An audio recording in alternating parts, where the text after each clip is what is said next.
SLBC టన్నెల్లో చిక్కుకుపోయిన మిగతా 6 మంది ఆచూకీని వెతికేందుకు పూర్తిగా అక్కడ రెస్క్యూ టీమ్స్ అన్ని కూడా కంటిన్యూగా పనిచేస్తున్నటువంటి పరిస్థితి.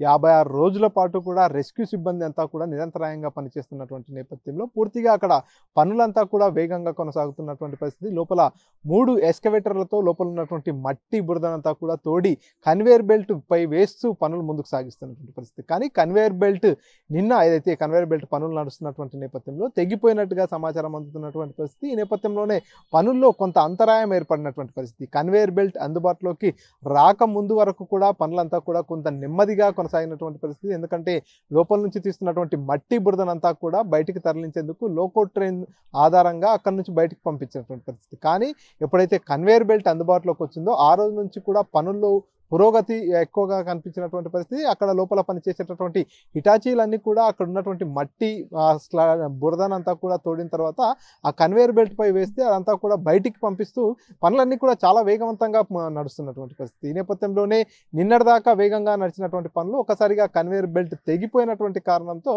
కొంత పనుల్లో అంతరాయం ఏర్పడింది. పూర్తిగా 6 మంది ఆచూకీ దొరికేంత వరకు కూడా నిరంతరాయంగా పనులను కంటిన్యూ చేయాలంటూ కూడా రాష్ట్ర ముఖ్యమంత్రి రేవంత్ రెడ్డి ఆదేశాలు జారీ చేసినటువంటి నేపథ్యంలో 57 రోజులుగా కూడా పనులన్నీ కూడా కొనసాగుతున్నటువంటి పరిస్థితి.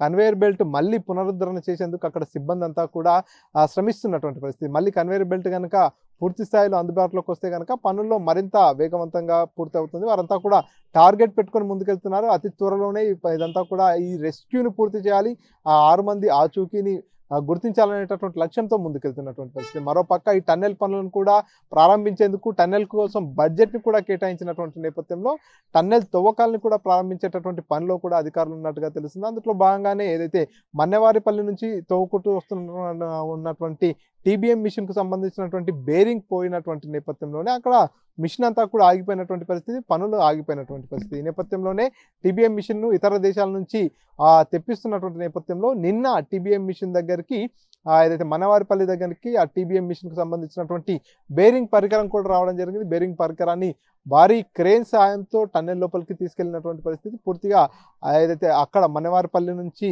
లోపల ఏదైతే టీబీఎం మిషన్ ఆగిపోయిందో అక్కడ ఆ టీబీఎం మిషన్కి బేరింగ్ని అమర్చినట్టయితే ఇటువైపు నుంచిగా తవ్వకాలన్నింటినీ కూడా పూర్తిగా పునరుద్ధరించేటటువంటి ఆలోచనలో రాష్ట్ర ప్రభుత్వం ఉంది. అందులో భాగంగానే నిన్న వచ్చినటువంటి బేరింగ్ను టీబీఎం మిషన్కు బిగిస్తున్నటువంటి పరిస్థితి. ఇన్లెట్ 2 దగ్గర నుంచి కూడా టీబీఎం మిషన్కు ఆ యొక్క బేరింగ్ని కూడా తీసుకెళ్ళినటువంటి పరిస్థితి. ఒకవేళ ఆ టీబీఎం మిషన్ కనుక పని ప్రారంభించినట్లయితే ఈ ఏదైతే ఎస్ఎల్బీసీ పనులన్నీ కూడా పూర్తి చేసేటటువంటి అవకాశం ఉంది.